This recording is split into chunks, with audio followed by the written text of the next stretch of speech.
बोला बोला बाळू मामाच्या नावानं 4:23 जगाच्या मालकाचा जन्म झाला। ही जन्माची कथा तुम्हाला सांगते। कथा सांगतो आदमापूरची, देव कसं हो अवतरला। भाव भक्तीच्या भांडाऱ्याच सत्व मला सांगितलं। चांग भलं बाळू मामाच चांग भलं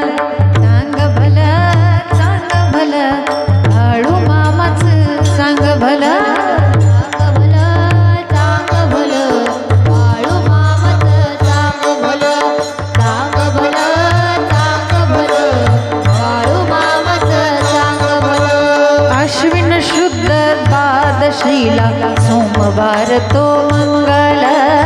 अश्विन शुद्ध द्वादशीला सोमवार तो मंगल।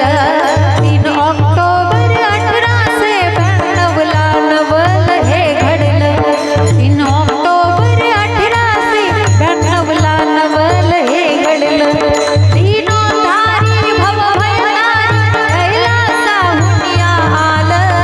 दीनोद्धारी भवभयहारी कैलासाहून आलं। बाळनवे हातर शिव भोळा असं मी आबे दाखलं। चांग भलं बाळू मामाचं चांग भलं बाळू मामाचं चांग भलं बाळू मामाचं चांग भलं।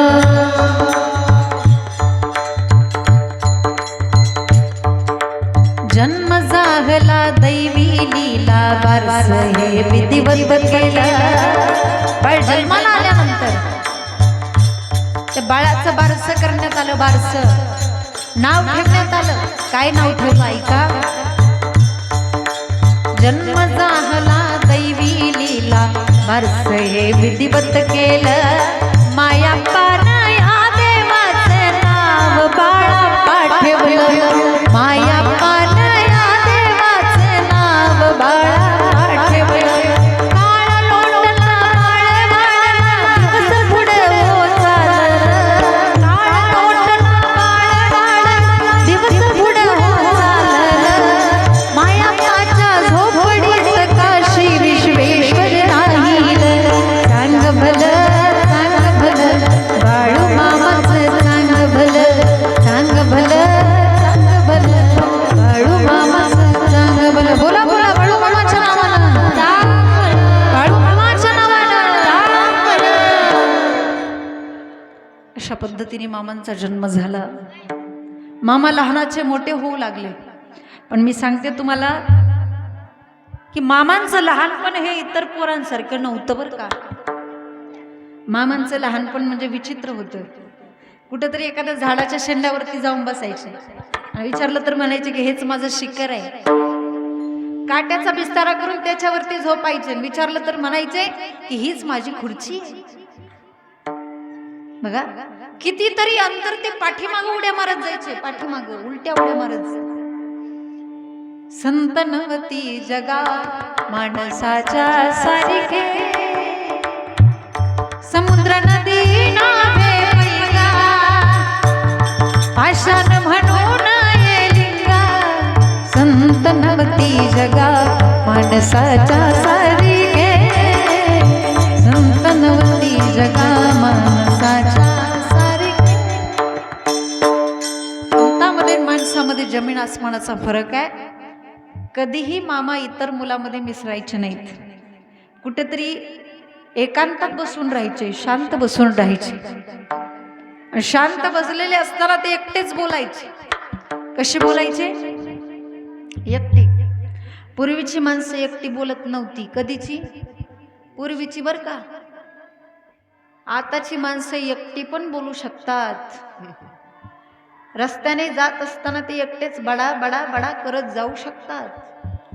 याचा अर्थ ते एडेच असतात असं अजिबात नाही बर का। नीट थांबून बघत जा। कदाचित त्यांच्या कानामध्ये हेडफोन असू शकतो। म्हणून पूर्वीची माणसं ही एकटी बोलत नव्हती, पण मामा एकटेच बोलायचे. मामा एकटेच बोलायचे, पण त्याला कारण होतं बरं का ताई. काय कारण होतं? काय कारण होतं? तर तो जगाचा बाप पंढरीश पांडुरंग परमात्मा मामांच्या समोर बसलेला असायचा आणि मामा त्याच्याशी बोलत बसायचे. कोणाशी? तेची संत, तेची संत, ज्यांचा हेत विठ्ठल. त्या जगाच्या बापाशी मामा बोलत असायचे, पण बघणाऱ्याला फक्त मामाच दिसायचे. बघणाऱ्याला देव कुठं दिसतोय? आपल्यासारख्यांना देव दिसत नव्हता. कोण दिसायचे? फक्त मामाच दिसायचे. सगळ्या लोकांनी असा निष्कर्ष काढला की बाळूला येड लागले. काय झाले? बाळाप्पा येडा झाला. कोण म्हणताय? सगळी लोक म्हणतात. एक गोष्ट लक्षात ठेवा, आपल्या महाराष्ट्राचा इतिहासच देहवेड्या माणसांनी घडवलेला आहे. येडीच लोक इतिहास घडवतात, शहाणी लोक फक्त त्या इतिहासाचा अभ्यास करतात. म्हणून येड बनलं पाहिजे, म्हणजे देहवेड बरं का. आज जे संस्कृतीचं वाटोळ चाललेलं आहे महाराष्ट्रामध्ये, कोणामुळे चाललं? शिक्षित मुळे चाललं का अशिक्षित अडाणीमुळे चाललेलं आहे? कोणामुळं? सुशिक्षितामुळे चाललेले, शिकलेल्यांमुळे चाललेले नाही. बूट घालून कोण जेवण करतंय आज? आमच्या अडाणी माणसाला समजतंय की बाबाने पंक्तीमध्ये बसत असताना चप्पल साईडला काढून बसलं पाहिजे. अजून थोडस स्पष्ट बोलून सांगू का तुम्हाला? आमची एखादी अडाणी स्त्री असू द्या, अडाणी, आणि ती अडाणी स्त्री एखाद्या श्रीमंताच्या घरी खुरपायला गेलेली असू द्या, आणि खुरपत असताना त्या स्त्रीच्या लक्षात आलं की कोणीतरी प्रतिष्ठित माणूस आलेला आहे, रानाचा मालक आल्यात. त्यावेळेस ती अडाणी स्त्री खुरपत जरी असली तरी डोक्यावरती पदर घेते. कोण?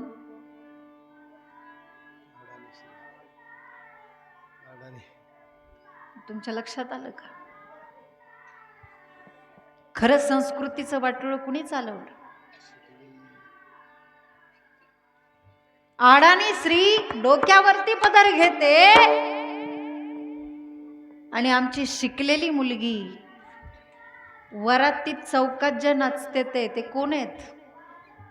शिकलेले आहेत का बिना शिकलेले आहेत? शिकलेलेच आहेत ना. मग खरं संस्कृतीचं वाटोळ आज कुणी चालवलेलं आहे? मला असं वाटतं की जे शिक्षण तुम्हाला संस्कृतीपासून, धर्मापासून दूर नेत असेल, त्या शिक्षणाचा सदैव धिक्कार केला पाहिजे. आणि आपल्या पोराला एवढंच शिकवा बरं का, की त्याने आपल्याला, आपल्या देवाला, आपल्या धर्माला मानलं पाहिजे. लक्षात, एवढंच पोराला शिकवा.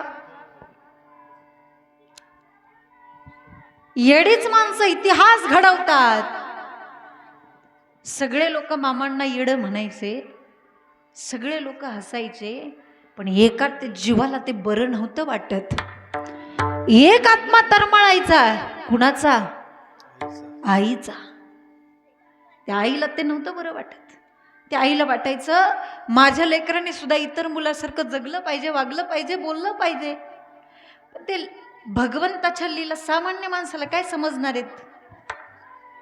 ती आई सामान्य आहे, आणि तिला असं वाटायचं की माझ्या लेकरांनी इतर मुलासारखं, सामान्य मुलासारखं राहिलं पाहिजे, बोललं पाहिजे, चाललं पाहिजे. मी तुम्हाला नेहमी सांगेल, आई ती आईच असते बरं का. आपलं लेकरू चांगलं जरी असलं आणि लेकरू वाईट जरी असलं तरी त्याच्यावर भरभरूनच प्रेम करते ती फक्त आई आहे. म्हणून मामाच्या मंदिरामध्ये, आदमापुराला जाता तुम्ही, मामाच्या दरबारामध्ये जाता,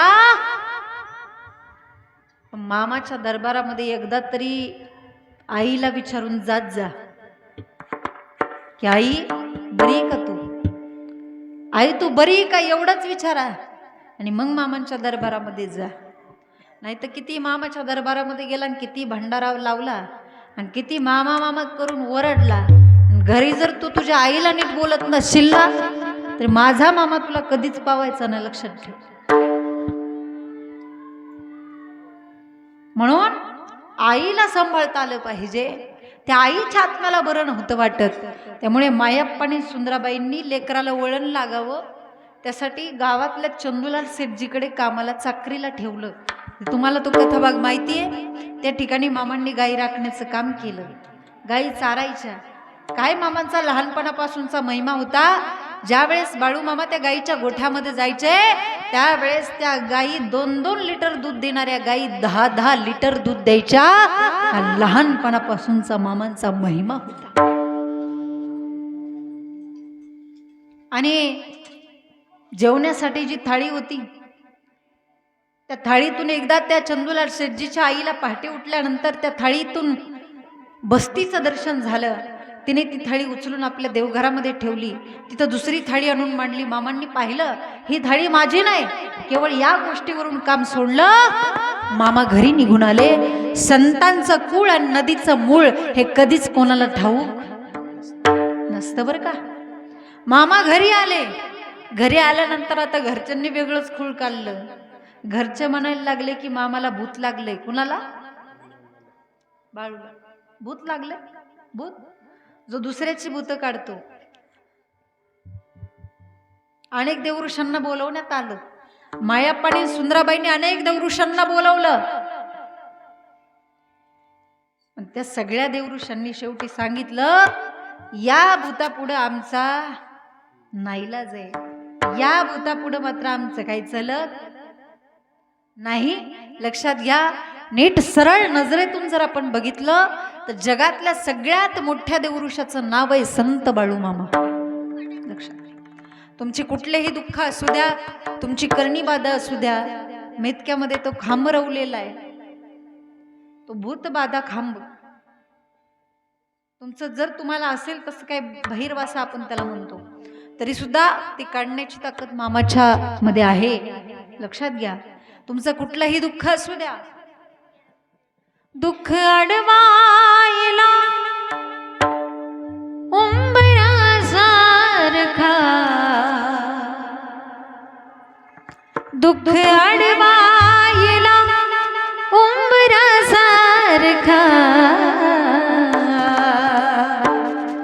आदमापूरचा बाळू मामा गारव्यासारखा, आदमापूरचा बाळू मामा गारव्यासारखा.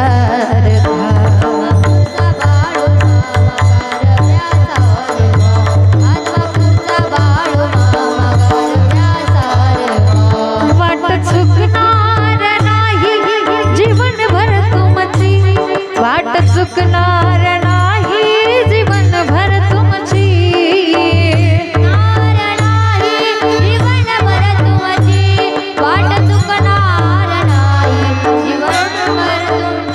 भक्तावर दया कर आरशा सारखा, भक्तावर दया कर आरशा सारखा,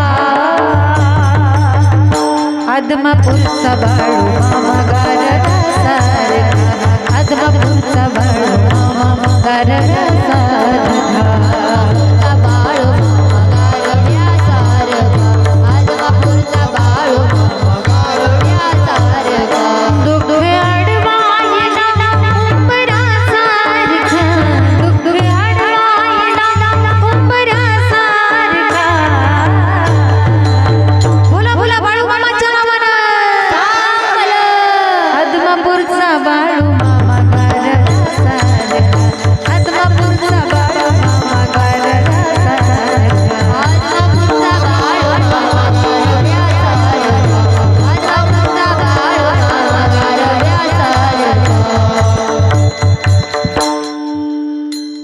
कुठलंही दुःख असू त्या ते दुःख नष्ट करण्याची ताकद मामांच्या नावामध्ये. संत हे सर्वज्ञ असतात. लक्षात घ्या. संताकडे सगळ्या प्रकारचं ज्ञान आहे. खरं तर ज्ञान म्हटलं की ज्ञानोबा आहे असं म्हटलेलं आहे.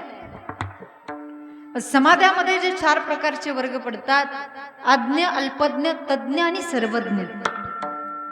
आज्ञ म्हणजे ज्याला कशातलंच काहीच कळत नाही त्याला म्हणायचं आज्ञ. अल्पज्ञ म्हणजे थोडं थोडं सगळ्या विषयातलं कळतं त्याला म्हणायचं अल्पज्ञ. आणि तज्ञ म्हणजे एकाच विषयातलं पूर्ण कळतं त्याला म्हणायचं तज्ञ. म्हणजे जो हृदयाचा डॉक्टर आहे त्याला कान घशाचं काही कळत नाही, आणि जो कान घशाचा डॉक्टर आहे त्याला डोळ्या तपासता येत. पुढं पुढं तरी एवढी सुधारणा होणार आहे बरं का. तुम्ही दवाखान्यामध्ये गेल्यानंतर डॉक्टर तुम्हाला म्हणणार आहे की तुम्ही चुकून आला आमच्याकडं. आपण ते बाहेर बोर्ड आहे डोळ्यांचा दवाखाना, अहो बरोबर आहे, पण ते बोर्ड आहे पण ते खाली कंसातलं वाचलं का, डाव्या डोळ्याचा. मग उजव्या पाठीमागच्या चौकात विठाल विठाल विठाल विठाल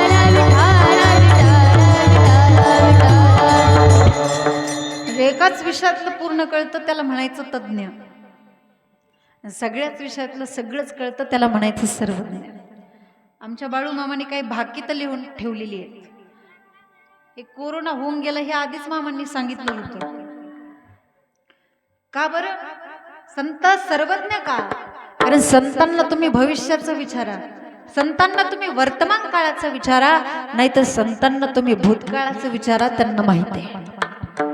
संतांना तुम्ही विचारा भविष्यात काय होणार, संत तुम्हाला सांगतील पृथ्वीमध्ये दादा एक विपरीत होईल, बहीण भावा दोघा जणाचा विवाह लागेल, 5 वर्षाची बाळा दादा व्रतार मागेल, 10 वर्षाची कन्या दादा गर्भीत राहील, पृथ्वीमध्ये दादा एक विपरीत होईल.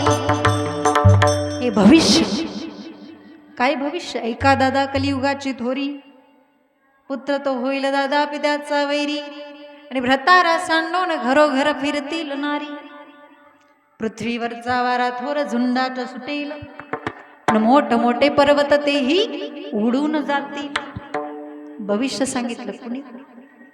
संतांना तुम्ही विचारा वर्तमान काळाचं, सध्याचं काय चालू, काय चाललंय सध्या. शब्द तुम्हाला सांगतील, जन तरी देखे कुंतले प्रपंची, स्मरण त्यासी नाही, स्मरण त्यासी नाही. देवधर्म सगळं पडिले सांदी. हे भविष्य सांगितलं, वर्तमान काळ सांगितला. हे संतांना तुम्ही विचारा भूतकाळाचं, म्हणजे या जगाच्या आधी काय होतं, काय होतं जगाच्या आधी. कितीही मोठा शास्त्रज्ञ असला आणि त्याला तुम्ही विचारलं की जगाच्या आधी काय, तो तुम्हाला एकच सांगेल, वृक्ष बीजनाय किंवा अंडा मुर्गी नाही, वृक्ष बीजनाय किंवा अंडा मुर्गी नाही. कोंबडी आधी का अंडा आधी? कुठलं पण एक सांगा बरं. ती कुठून आली? कोंबडी बरं कुठून आली ती? पहिल्या अंड्यात. बरं ते अंड कुठून आलं? त्याच्या पहिल्या कोंबडीत. ती कुठून आली? त्याच्या आधीच्या अंड्यात. ते कुठून आलं? काळ्या कोंबडीतून. ती कुठून आली? त्याच्या पहिल्या अंड्यातून. ते कुठून आलं? तांबड्या कोंबडीतून. म्हणजे हे काय रात्रभर संपायचं. कितीही मोठा शास्त्रज्ञ असला त्याला तुम्ही विचारलं या जगाच्या आधी काय, तो तुम्हाला सांगेल वृक्ष बीज नाही किंवा अंडा मुर्गी नाही. पण आमच्या संतांना विचारा या जगाच्या आधी काय, संत तुम्हाला सांगतील पहिले कोठेच नव्हते काही, चंद्र सूर्य तारा नाही. पहिले कोठेच नव्हते काही, चंद्र सूर्य तारा नाही.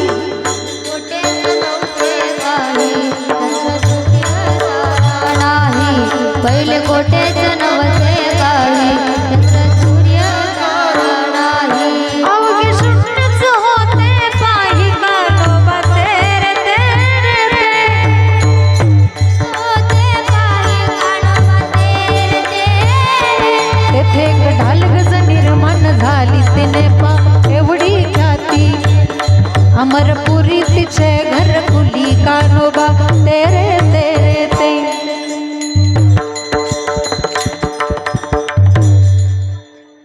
संतांना तुम्ही विचारा या जगाच्या आधी काय होतं. संत तुम्हाला सांगतील पहिलं काहीच नव्हतं. चंद्रही नव्हता, सूर्यही नव्हता, तारेही नव्हते. मग होतं काय. अवघे शून्यच होते पायी कानोबा तेरे ते. शून्यच होतं म्हणजे काहीच नव्हतं असं नाही. काहीतरी होतं पण ज्याला काहीच म्हणता येत नव्हतं त्याचं नाव शून्य म्हणजे ब्रह्म होतं. तिथं काय झालं ते एक ढालगज निर्माण झाली तिने. ढालगज म्हणजे माया आणि मग मायेपासून या जगाची उत्पत्ती. आता पुढचं चिंतन फार मोठं आहे. मला सांगायचंय काय, संत हे सर्वज्ञ आहेत कारण त्यांच्याकडे भविष्याचं, वर्तमान काळाचं, भूतकाळाचं ज्ञान आहे. असे संत बाळूमामा आहेत ज्यांनी भाकीत केली. आपण ऐकतो नेहमी. असे संत ज्ञानोबा आहेत आणि तेच संत जे ज्ञानाने नटलेले, सर्वज्ञतेने नटलेले आहेत. असे संत महात्मे आपल्याला कोणत्या नावाचं स्मरण हृदयामध्ये करायला सांगतात. अभंगाच्या प्रथम चरण. राम कृष्ण नामे हे दोन्ही साजे रे. राम कृष्ण नामे हे दोन्ही साजे रे. हे दोन्ही साजिरी रामकृष्ण नामे दोन्ही साजिरी. राम कृष्ण नामे हे दोन्ही साजे रे. राम कृष्ण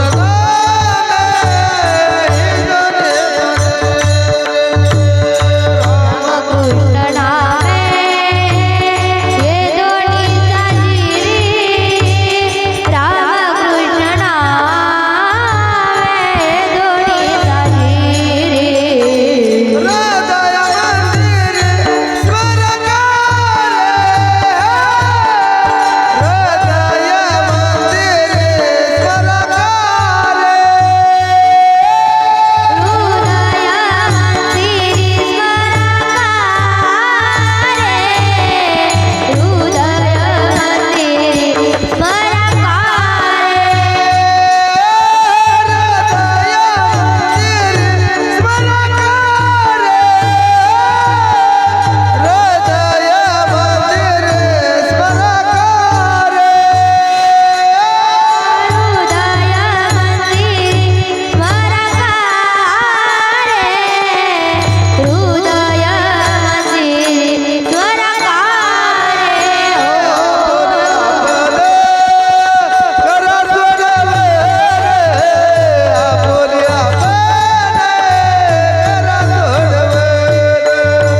दोन्ही साजिरी.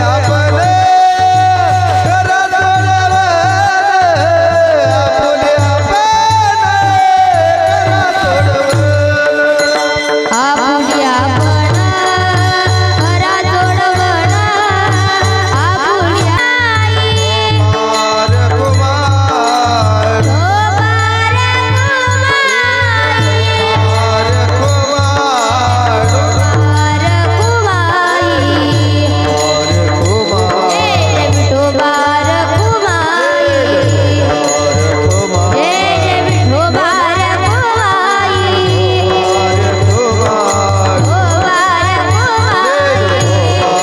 हृदय मंदिर स्वर्गारे. हृदय मंदिर स्वर्गारे.